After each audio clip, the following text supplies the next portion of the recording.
প্রত্যেককে আজকের অনুষ্ঠানে স্বাগত জানাচ্ছি দর্শক বন্ধুরা। আজকে খুব দরকারি একটি অনুষ্ঠান নিয়ে আপনাদের কাছে এসেছি।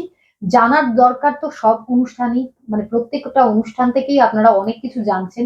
একইভাবে কিছু কিছু অনুষ্ঠান থেকে আরো বেশি কিছু জেনে নেওয়ার উপায় থাকে। আজকের অনুষ্ঠানটা অনেকটাই তেমন। তাই কি জানবেন সেটা বলার আগে অনুষ্ঠানটা কি বিষয়ের উপরে সেটা ফার্স্টে জানানো দরকার। কিন্তু সেটা জানাবো তার আগে আমরা স্বাগত জানাবো আমাদের অতিথিকে। অনেকে দূর দূরান্ত থেকে তার কাছ থেকে এই বিষয় নিয়ে বারবার জানতে চেয়েছেন এবং তারা যে পরামর্শটা পান সেই অনুযায়ী কাজও করেন এবং তাতে একটা ভালো রেজাল্টও কিন্তু তারা পেয়েছেন। আর এই কারণেই তারা বারবার কন্ট্যাক্ট করছেন। আশা করব যাতে আপনারাও এই অনুষ্ঠানের মাধ্যমে একটা ঠিক রেজাল্ট পেতে পারেন, আর তার মাধ্যমে আপনারাও ভালো থাকবেন। আর আপনাদের যদি অন্য কাউকে এটা পাঠানোর হয় বা জানানোর হয় তাহলে তারাও ভালো থাকার সুযোগ পাবে। সঙ্গে আছেন আন্তর্জাতিক খ্যাতিসম্পন্ন জ্যোতিষ ব্যক্তিত্ব, স্বনামধন্য সংখ্যাতত্ত্ববিদ, হস্তরেখাবিদ, বাস্তুবিদ শ্রী ভৃগুনাথ। দাদা, আপনাকে স্বাগত জানাচ্ছি। নমস্কার। উপস্থিত সকলকে আমার আন্তরিক প্রীতি, শুভেচ্ছা, ভালোবাসা, বড়দের শ্রদ্ধা ও নমস্কার জানিয়ে প্রত্যেক দিনের মতন আমার এই ইউটিউব চ্যানেল শ্রীবিজ্ঞান মোটিভেশনে এক নতুন অনুষ্ঠানে, নতুন বছরে সকলকে স্বাগত। এই চ্যানেলটা সাবস্ক্রাইব করুন, লাইক করুন, শেয়ার করুন, যাতে আপনি এবং আপনার প্রিয়জনরা উপকৃত হয়। সুপর্ণ। তাহলে দর্শক বন্ধুরা, লটারি নিয়ে তো জানতে চেয়েছেন, এরকম অনেক দর্শক আছেন। আজকে লটারির দিক থেকে কিছু ইনফরমেশন আমরা জানবো, তবে লটারি কেটে ঋণে জড়িয়ে পড়েছেন, এবার উপায়। খুব চিন্তার বিষয়, খুব চিন্তার বিষয়। বহু মানুষ প্রশ্ন করছে, কিন্তু আপনার 3,000 টাকা ভিজিট দিয়ে দেখাতে পারছি না। আনলো, ও আচ্ছা, না দেখালে কি করবো? কিন্তু আমি এতদিন আগে সে বোঝানোর জন্য 3,000 টাকা দিতে পারছি না, আমি 25 লক্ষ টাকা দেনায় হয়ে আছে। শুনলে হাস্যকর মনে হবে না? 3,000 টাকা ভিজিট দিয়ে দেখাতে পারছি না, ডিউ টু 25 লক্ষ টাকা দেনা হয়েছে, অ্যাজ পার তারই কথা। তা আপনার কথা আপনি বলছেন, ঠিকই বলছেন, ধরে নেবো আমি। আপনি 25 লক্ষ টাকা দেনা করেছেন, আপনি 5,000 টাকা দেনা নিশ্চয়ই 25 লক্ষ টাকা বলছেন না। বক্তব্য হচ্ছে যে 25 লক্ষ টাকা দেনা হয়েছে, তাহলে আপনার তার আগে 15 লক্ষ দেনার সময় মনে হয়নি? 10 লক্ষ টাকা দেনার সময় মনে হয়নি? আপনি 5 লক্ষ টাকা দেনার সময় মনে হয়নি আমি কেন দেনাগ্রস্ত হচ্ছি? তাহলে আমার লটারি টিকিটটা ইমিডিয়েট বন্ধ করা উচিত। এই মিনিমাম অ্যাওয়ারনেসটা আপনার দরকার ছিল। আজকে এই সিচুয়েশনে এটা তো ধরো 50 লাখ টাকা চলে যাওয়ার পর আপনার মনে তো 3,000 টাকা বেশি দিতে পারছেন, বা এমনি আপনি এসছেন, তখন বললে তো শুনতেনও না। আজকে বলছেন 25 লক্ষ টাকা দেনা, 3,000 টাকা বেশি দিতে পারছি না। আবার আমি দেবো এমন কিছু বাদে আমি ফার্স্ট প্রাইজ পাই, সব দেনা মুক্ত হয়ে যায়। তা পৃথিবীর সব থেকে ধনী ব্যক্তি সিবি গণাদি হতো। লোকে ব্যাংক উঠে যেত, ব্যাংকের লোন কারোর থাকতো না, প্রাইভেট লোন কারোর থাকতো না, লোন বলে কোনো শব্দ না, বাণিজ্যিক জায়গাটায় থেমে যেত। লোনের উপরই তো পৃথিবী চলছে। কেউ কাউকে লোন দিচ্ছে, কেউ কাউকে লোন নিচ্ছে, কেউ ঋণ নিচ্ছে, কেউ পরিশোধ করছে, চলতেই থাকছে। তা ব্যাংকিং সেক্টরটাই উঠে যেত, এটা অনেক সেক্টরই উঠে যেত। টাকা তো বৃদ্ধি হতো না। না আপনি এফডি করতে পারতেন, কি আপনি ইন্টারেস্ট কোত্থেকে দিচ্ছেন? তারা ইন্টারেস্ট পাচ্ছে তাই দিচ্ছে। ঠিক সেরকম ভাবে তাই বৃথা জিনিসগুলো তা প্রথমেই আমি স্টপ করি।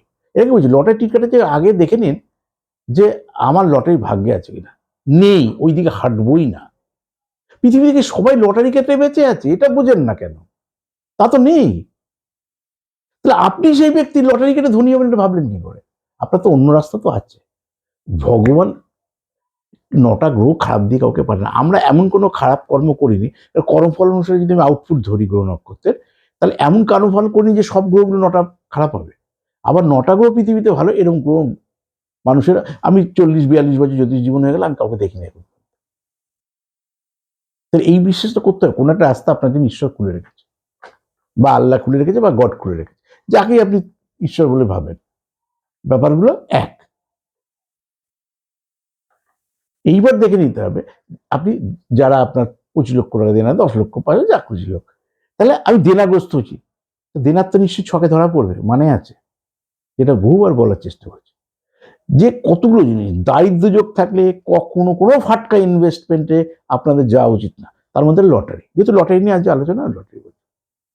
আপনি 35,000 টাকা কোনো পেয়ে গেছেন, আপনি 30 টাকা টিট, আমি 30 টাকা টিট কাটতে পারি, কেটেছেন, 35,000 টাকা পেয়েছেন, 30 টাকা টিটটা। এইবার লোভ বেড়ে গেল, কালকে 100, তাহলে আমি 9 লক্ষ টাকার মালিক হতাম।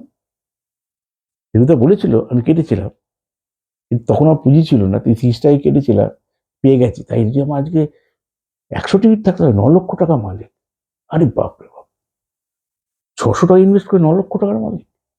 চলো কাল থেকে 600 টাকা টিকিট কাটা শুরু করি। ইস, নাম্বারের কাছ দিয়ে চলে গেল। ইস, 100 টিকিট 9 লক্ষ টাকা থেকে হলাম 200 টিকিট কাটে শুরু করি, 1200 টাকা মিলে 18 লক্ষ টাকার মালিক হতাম। এই করে করে করে করে আপনার ক্রমশই আস্তে আস্তে আস্তে এগিয়ে যাচ্ছে। এর জন্য বলা আছে, যদি দারিদ্র্যযোগ থাকে তাহলে লটারি কাটা প্রথম বন্ধ করতে হবে। ঋণ যোগ বলা হয়। এই লটারি থেকে যারা ঋণে পড়বেন, ওটা ঋণ যোগ। এবার ঋণ যোগ কাকে বলে? তারপর হচ্ছে কালসর্পযোগ। কালসর্পযোগ শব্দের অর্থ ন্যায্য প্রাপ্তি থেকে বঞ্চিত করা। অনেক ছেলে মেয়ে এডুকেশনের ক্ষেত্রে যতটা খাটে শ্রম দেয়, এগুলো আমরা অনেক কমন শুনি বা বলিও। আমার সন্তান ততটা সাকসেস পায় না। আমার সুন্দরী মেয়েটা কি আমার সুন্দর ছেলে এখনো কিন্তু সেইভাবে কিন্তু সম্বন্ধ খুঁজে বিয়ে দিতে পারে না। আলোচনা করি না, আমরা অনেকে বলি না। ঠিক সে এই কথাগুলো বুঝতে পারি, কিন্তু কথাগুলো বুঝতে পারি না কোন গ্রহের কারণে হয়। এগুলো সব কালসর্পযোগের জন্য। আগের নাম্বার পরের নাম্বার, যেদিন কম টাকা টিট কেটেছেন সেদিন একটা ভালো প্রাইস পেয়েছেন। যেই বেশি টাকা টিট কেটেছেন আগের নাম্বার পরের নাম্বার খেয়েছে, মাঝে আপনি পড়ে রয়েছে। অনেকে এসে বলে, আর ভিড়ুটা বলেন না, আমি 200 সেম কেটেছি, 9 টাকা হলে 18 লাখ টাকার মালিক হতাম। ফার্স্ট প্রাইজের নাম্বার খেললো, কিন্তু আমি সান্ত্বনা পুরস্কার পেলাম। ফার্স্ট প্রাইজ তো সিরিজ দেওয়া হয়, সেটা যেই বাদ গেল তাহলে কি পড়ে থাকলো? সেই নাম্বারে 1,000 টাকা করে আমি 200 টিকিটে 2 লক্ষ টাকা পেলাম। বেগুদা, আমি তো ফার্স্ট প্রাইজে সান্ত্বনা পুরস্কার পাওয়ার জন্য তো আমি খেলিনি। আমি তো 200 টিকিট কিনছি 9,000 টাকা করে, যে 18 লক্ষ টাকার মালিক হবো। আমাকে 2 লক্ষ টাকা নিয়ে সন্তুষ্ট থাকতে হলো। তাহলে হয় তার মধ্যে থেকে ফার্স্ট প্রাইজটা হতে পারতো। 200 টিকিট কাটা সত্ত্বেও কিন্তু আমি ফার্স্ট প্রাইজটা পেলাম না। সিরিজ দিয়ে অনেক কিছু নাম্বার মিলতে হয়। 9,000 টাকা তো পেতে পারতাম ঠিক 100%, সেটা পেলেন না। ছক বিচার করে দেখা যাচ্ছে কালসর্পযোগ। এই যে আগে পিছিয়ে নাম্বারগুলো, সেই না টেবিলেও দেখলেন, ভাবলেন কিনবো, সেই নাম্বারটা কিনলেন না। দ্যাট ইজ কালসর্পযোগ, ন্যায্য প্রাপ্তি থেকে বঞ্চিত করা। আর দারিদ্র্যযোগ থাকলে দারিদ্র থেকে দরিদ্রতর আরো জায়গায় চলে যাবেন। যতই ইনভেস্ট করুন, যতই আপনাকে টাকা নিন, আর একটা ঋণ করে কখনো লটারি কাটবেন না। নিজের টাকা আছে, 10 টাকা আছে, আমার 2 টাকা চলে গেলে জীবন থেকে কিছু আসা যাবে না, চলো যাই এটা দিয়ে যাই। কিন্তু সমস্তটা ঢেলে দিয়ে আপনি লটারিতে ইনভেস্টমেন্ট করলেন, এটা কখনোই করবেন না। দারিদ্র যুগ থাকলে দারিদ্রতার শিকার হবেন, কালসর্পযোগ থাকলে ন্যায্য প্রাপ্তি থেকে বঞ্চিত হবে। তার থেকে আগে বিচার করে তারপরে এগুলো ভালো। কি বলতে পারি ভিড়ুদা বলতে পারে আপনার লটারি হবে না, এই দুঃখ পাওয়ার তো কিছু নেই। কিন্তু এই 25 লক্ষ টাকা দেনা করার পর যদি বলি যে আপনার এই কারণে দেনাগ্রস্ত হচ্ছে, কিন্তু শুনতেও আপনার ভালো লাগবে না। প্লাস তিনি একটা ভিজিট দিতে পারছেন না, আপনাকে ওই দেনাগ্রস্ত এখন কাটাবেন কি করে? ওই কারণে বলছেন যে আমাকে এমন কিছু করে দেন, একটা নাম্বার বলে দেন 25 লক্ষ টাকা, যাতে আমি দেনা শোধ করে আবার দেশে ফিরতে পারি।